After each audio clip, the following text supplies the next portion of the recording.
Let's get to the bridge so we can see the national anthem with the color guard. Say, can you see by the dawn's early light what so proudly we hailed at the twilight's last gleaming, whose broad stripes and bright stars through the perilous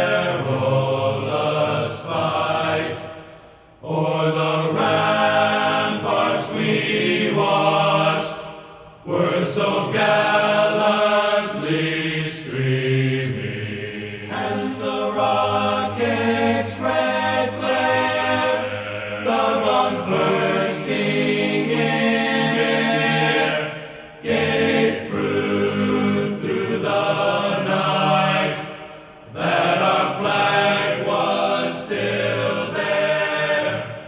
Oh, say does that star-spangled banner yet wave o'er the land of the free and the home of the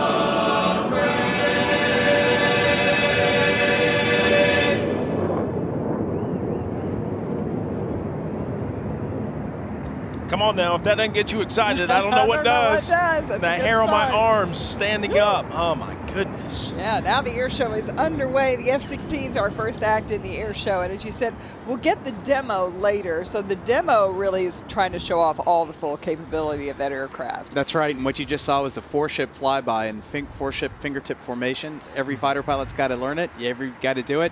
That's where you got 4 airplanes, just like the fingertips of your hand, coming in over top. And these guys are from Ohio Air National Guard, which is great.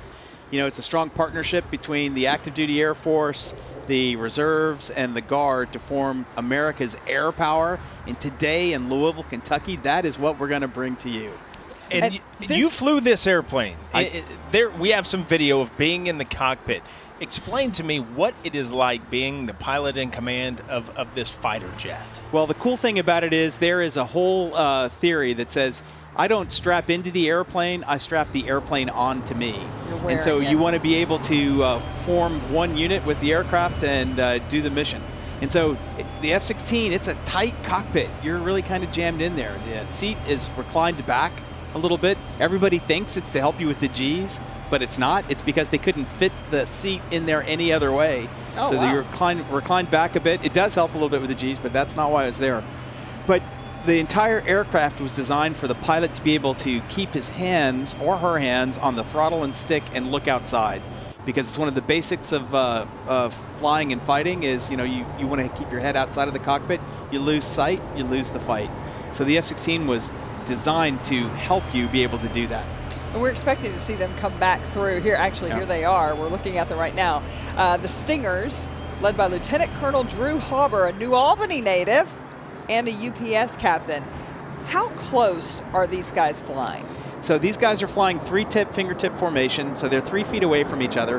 And at the closest points of the aircraft, everybody's following the lead airplane, and then you've got a second wingman and a third wingman that are flying off of him, and then a 4th guy off of the 3rd guy. So who is calling the shots here? Who's the lead pilot in this formation? Right, so you're looking at the screen. The lead pilot is the second guy from the left, and that's normally the most experienced pilot who's able to lead the formation. He's making all the tactical decisions for the formation. Like, so what's he saying right now? Well, right now he's giving directions, and he's saying, you know, a lot of times, like right now, they don't have to say anything. These guys are so well trained; they know what they're supposed to do. But so what happens is, in tactical direction, he is the quarterback for everybody. He will tell you, you hit that target, you hit that target, you watch this, you watch this. But there's such a contract between everybody in the formation. Wingmen know that you check your flight lead 6 o'clock. So everyone says, oh, be my wingman on something. Well, there's a whole contract that you got to do to be a good wingman. So if we're flying together, I am looking back behind you first to make sure you don't get shot down. And then I'm looking around, and then occasionally I look over my own shoulder in case you're not doing your job. But we're able to communicate that way. There are codes. You don't have a long time to talk on the radio when you're in the air. So you've got prearranged codes, prearranged signals, and they can do a lot of things. What we say is communications out. So the flight lead, when he wanted them to move apart, you see they've separated now. They're going to go back for individual passes. He will walk his rudder, and so that means spread out. And as they spread out, then he will give other signals, hand signals, to push the airplanes in a wider formation, and then he'll end up porpoising the airplane, pushing on the stick, making the nose go up and down, and that means go to a tactical formation, which is what these guys have done now, modified for our show box that's coming in. All right, so we should see him coming back this way pretty soon. Yep, he's going to be coming in. They're going to be coming in a lot faster this time, trying to make a lot more noise. Okay. And as you're looking at All the about airplane on the screen, Here he now what? comes. Here he comes. You're going to hear him here in a second. Oh, and he's going straight up. And you can feel that. In your chest. Love Yeah. it. That's right. I love it. He's got the afterburner in, giving him the most thrust that he can. The airplane will go straight up. The F-16 has got a greater than 1-to-1 thrust-to-weight ratio. So that means it can actually accelerate going straight up. Not in the configuration these guys are in today, but you'll see him go up.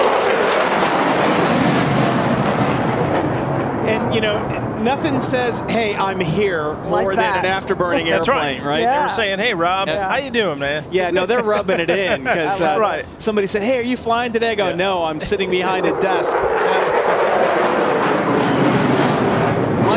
Like the last year of my career, you know. So people that see those airplanes, they see the what looks like bombs on the wings. Those are actually not bombs. Those are fuel tanks. Oh. The F-16 has a limited amount of internal fuel, and so they got to put those external fuel tanks on to be able to help with combat range. And if you think about an F-16 and its full afterburner, when those guys go into full afterburner, they're burning 1,000 pounds a minute.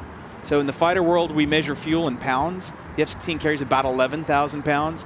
So that means in full afterburner, he can only fly for 11 minutes before he's out of gas.